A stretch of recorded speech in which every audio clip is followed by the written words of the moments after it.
A'udhu billahi minash shaitanir rajim. Bismillahirrahmanirrahim.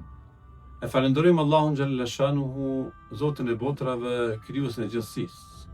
Salavatet dhe përshëndetjet tona qofshin për pejgamberin Muhammedin alayhi salam, familjen e tij, shokët e tij dhe gjithë besimtarët deri ditën e gjykimit. Të dashur vëllezër besimtarë dhe motra besimtare, po përjetojmë muajin e bukur të Ramazanit.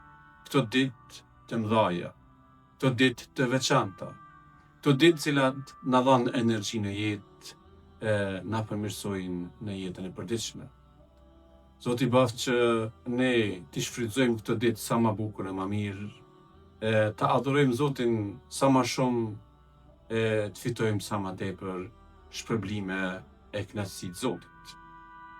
Të dashur vëllezër dhe motra, është më rëndësi që në jetë të angazhohemi e të kemi për synim kënaqësinë e Zotit dhe afërsinë me Zotin.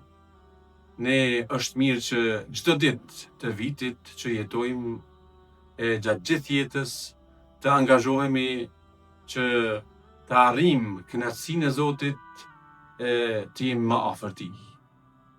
Ne secili kemi mundësi që të jemi më afër tij. Mirë po, afërsia me Zotin varet edhe nga lëvizjet tona, nga adhurimet tona, nga qëndrimet tona. Por atë është mirë që t'i shfrytëzojmë nganjëherë disa mundësi që Zoti na jep, e cilat mundësi na afrojnë me krijuesin. Gjatë këtyre ditëve të bekuara të Ramazanit dhe netëve të tij, është mirë të shfrytëzojmë disa mundësi cilat janë shkaktare që të afrohemi te Zoti jo. Një prej tyre është vetë agjërimi, sepse pejgamberi alayhis salam na ka mësuar dhe ka thënë se kur besimtari dhe besimtarja agjërojnë, Zoti thot: "As-siyamu li wa ana ajzi bihi."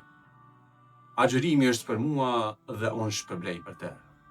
Përmes kësaj vepre, përmes agjërimit, ne arrijmë të afrohemi te Zoti jo. Një mundësi tjetër që mund ta shfrytëzojmë gjatë këtyre ditëve është edhe lutja.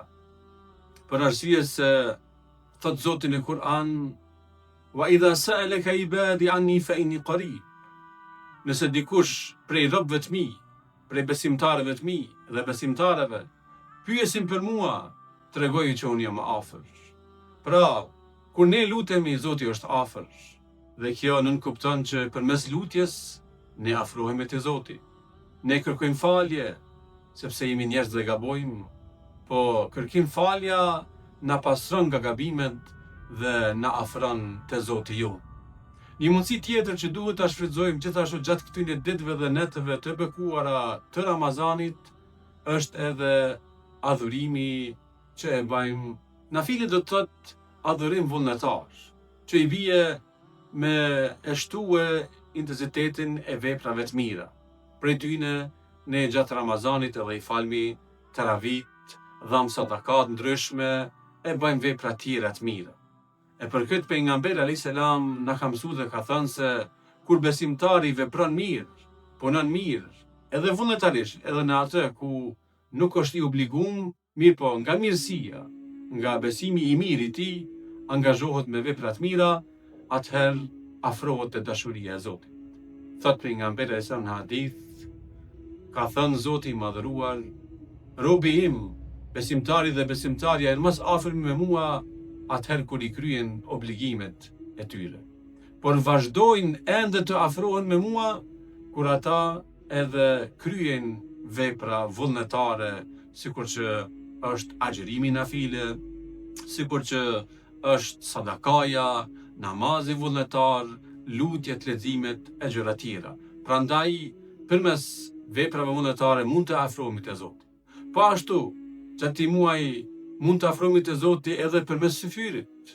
Është e vërtetë që ne gjatë këtyre ditëve dhe netëve të Ramazanit ndoshta e prishmi gjumin, po në realitet e rregullojmë dhe e përmirësojmë marrëdhënien tonë me krijuesin dhe me Zotin ton. Prandaj syfyri është një kohë e veçantë ku kërkesat tona pranohen te Zoti, sepse ka thënë pejgamberi alayhis salam, ata që ngritën syfyr në pjesën e tretë natës, e lutin Zotin, atëherë Zoti do i përgjigjet.